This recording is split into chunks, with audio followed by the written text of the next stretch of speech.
ನಿನ್ನೆ ಕೋಲಾರದಲ್ಲಿ ಪ್ರಜಾಧ್ವನಿ ಯಾತ್ರೆ 2ಗೆ ಅದ್ದೂರಿಯಾಗಿ ಚಾಲನೆ ಕೊಡಲಾಯಿತು. ಸಿಎಂ ಸಿದ್ದರಾಮಯ್ಯ, ಡಿಸಿಎಂ ಡಿಕೆ ಶಿವಕುಮಾರ್ ಎಲ್ಲರೂ ಭಾಗಿಯಾಗಿದ್ರು. ರಮೇಶ್ ಕುಮಾರ್ ಅವರ ಬಣವೂ ಭಾಗಿಯಾಗಿತ್ತು. ಬಟ್ ಕೆಎಚ್ ಮುನಿಯಪ್ಪ ಅದೇ ಕ್ಷೇತ್ರದವರು ಕಾಣಿಸಿಕೊಂಡಿರಲಿಲ್ಲ. ಅವರ ಬಣದ ಯಾವುದೇ ನಾಯಕರು ಕಾಣಿಸಿಕೊಂಡಿಲ್ಲ. ಈ ವಿಚಾರವಾಗಿ ಮುನಿಯಪ್ಪ ಪ್ರತಿಕ್ರಿಯಿಸಿದ್ದಾರೆ. ನನಗೆ ಚಿಕ್ಕಬಳ್ಳಾಪುರ ಕ್ಷೇತ್ರದ ಉಸ್ತುವಾರಿಯನ್ನ ಕೊಟ್ಟಿದ್ರು. ಸಿಎಂ ಅಧ್ಯಕ್ಷರು ಇಲ್ಲಿ ಕೆಲಸ ಮಾಡೋಕೆ ಹೇಳಿದ್ದಾರೆ. ನಾನು ಇಲ್ಲಿದ್ದೇನೆ, ಅಲ್ಲಿ ಸುರೇಶ್ ನೋಡ್ತಿದ್ದಾರೆ ಅಂತ ಹೇಳಿ ದೊಡ್ಡಬಳ್ಳಾಪುರದಲ್ಲಿ ಕೆಎಚ್ ಮುನಿಯಪ್ಪ ಪ್ರತಿಕ್ರಿಯಿಸಿದ್ದಾರೆ.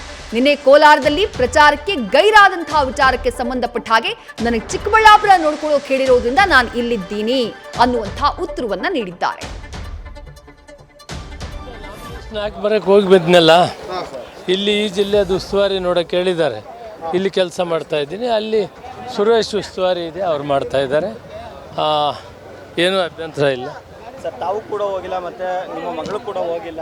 ನಿನ್ನೆನ ಕಾರ್ಯಕ್ರಮದ ಬಗ್ಗೆ ನಾನು ಇಲ್ಲಿ ಬೇರೆ ಪ್ರೋಗ್ರಾಮ್ನಲ್ಲಿದ್ದೆ. ಬಟ್ ಅವರು ನಮ್ಗೆ ವರ್ತಮಾನನೂ ಕೊಟ್ಟಿಲ್ಲ.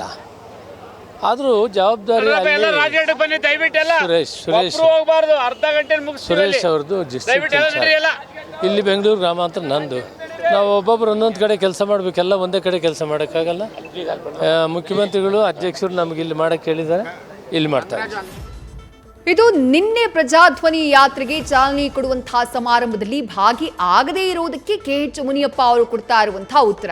ಟಿಕೆಟ್ ವಿಚಾರದಲ್ಲಿ ಕೆಎಚ್ ಮುನಿಯಪ್ಪ ಅವರಿಗೆ ಸೋಲಾಗಿತ್ತು. ಅವರು ಅಂದುಕೊಂಡಿದ್ದಾಗಿರಲಿಲ್ಲ. ತಮ್ಮ ಅಳಿಯ ಚಿಕ್ಕಪೆದ್ದಣ್ಣ ಅವರಿಗೆ ಕೋಲಾರ ಕಾಂಗ್ರೆಸ್ ಟಿಕೆಟ್ನ ಕೊಡಿಸಬೇಕು ಅಂತ ಹೇಳಿ ಸಾಕಷ್ಟು ಪ್ರಯತ್ನ ಪಟ್ಟಿದ್ರು.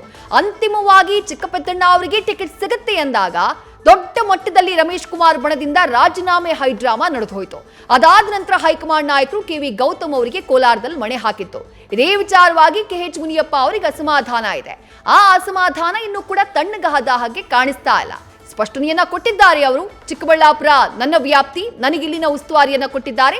ಕೋಲಾರದಲ್ಲಿ ಬೈರತಿ ಸುರೇಶ್ ಅವರಿಗೆ ಉಸ್ತುವಾರಿಯನ್ನ ಕೊಟ್ಟಿದ್ದಾರೆ. ಹಾಗಾಗಿ ನನ್ನ ಜವಾಬ್ದಾರಿಯನ್ನ ನಾನು ವಹಿಸ್ತಾ ಇದ್ದೀನಿ, ನಿಭಾಯಿಸ್ತಾ ಇದ್ದೀನಿ, ಇಲ್ಲಿ ಕೆಲಸ ಮಾಡ್ತಾ ಇದ್ದೀನಿ, ಅಲ್ಲಿಗೆ ಹೋಗಿಲ್ಲ, ಅಲ್ಲಿನವರು ವರ್ತಮಾನವನ್ನು ಕೊಟ್ಟಿರಲಿಲ್ಲ ಅನ್ನುವಂಥ ಮಾತನ್ನ ಕೆಎಚ್ ಮುನಿಯಪ್ಪ ಅವರು ಹೇಳಿದ್ದಾರೆ.